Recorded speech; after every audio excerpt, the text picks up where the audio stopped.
I feel like I'm on The Price is Right. So I also snuck in a title slide. Is it just the? All right. So I did sneak in this title slide. Sorry, you can arrest me later.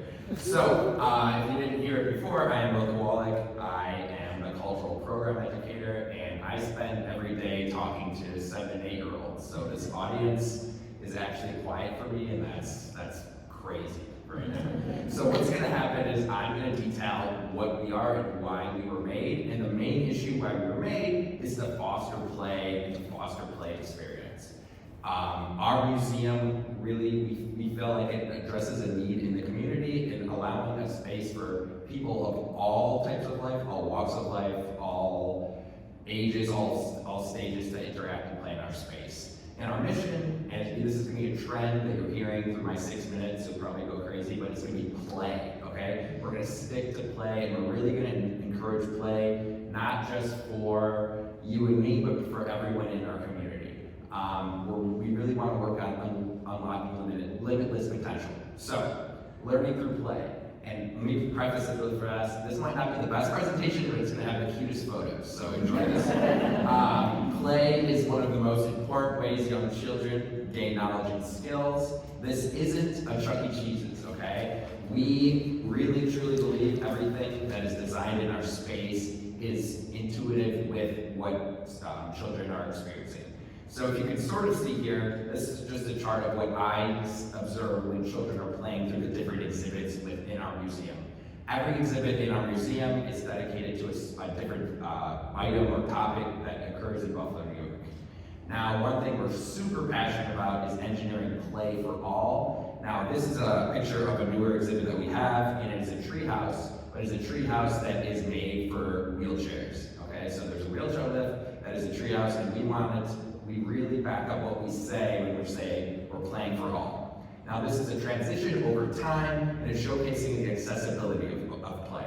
On the left, starting there, that is what our museum, we envisioned it when it first was designed, and then it's transitioned to this indoor We Go Round, which is the first of its kind in New York State. It's a playground made for children who are wheelchair bound or anything like that.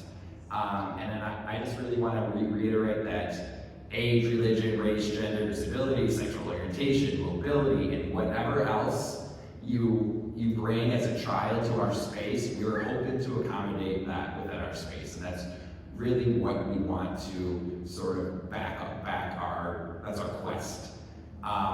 Furthermore, access is inclusion. We invite people from all over the community to come play in our space. We have evenings called Awesome Evenings that are specifically designed for individuals with sensory needs to come play and enjoy our space. And what I'm getting at here is our space is specifically engineered to foster play. And that's the meaning behind what we do and the meaning behind what I really, sort of quest to do. You don't have to take my word for it. You can take Jean Piaget. I'm not a French speaker, hopefully I said that right. But play is literally cognitive development. And that's really what we're looking at. Now, there's tons of different ways we foster play at Explore More. That is role playing, there is music, dance, sound, feeling, touch, and then actual classroom teaching, like I've done both of those things, are all 15 of those things. So there's so much you can do when you're playing within our walls. Now, we really want to also create a community through play. Through our museum, which is, as I said before, Buffalo-centric, we want to create relationships between the guests and the children that frequent our spaces. Well, you could be coming for the first time or for the 100th time. Every time we want you to feel the community that exists within our walls.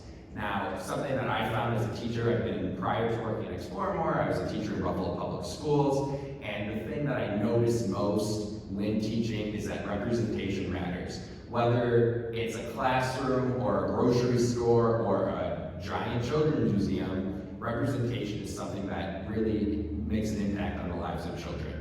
Now, that's not just within the exhibits we have, that's within the staff we have. We sort of carry this message through every one of our staff members, and people in our community can see staff members that we have, no matter their ability or disability, making a tremendous difference in our community. Now, play also creates relationships. Like I said before, you come to the museum, you're expecting to have a good time, and part of that good time and the experience is to create positive relationships. This is a photo just from a random day at Explore and More. These people, don't necessarily know each other. Now I'd like to shout out, these were two of my favorite students. We have summer camp in, obviously summer at Explore and More. This is Freddie and Amelia, and they didn't know each other before the summer, and now they're literally inseparable, and that wouldn't be possible without the designs and the space of Explore More, fostering their creative experience. And I just wanted to say that you don't need a 45,000 square foot children's museum to have fun and to play in our community, but it doesn't hurt, I'd say that. But if you take sort of one thing away from that, whether it's a child in your life or an adult in your life, just take time to play in your community. It really does do great things for yourself, for others, and it'll help longevity and brain cognition, and it's fun. So thank you so much. Come to Explore More.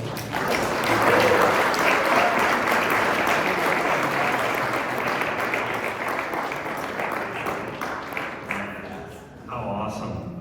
And I just want to play in some Buffalo O's, We're all just big kids at the end of the day, really. Awesome job, Will. Thank you so much.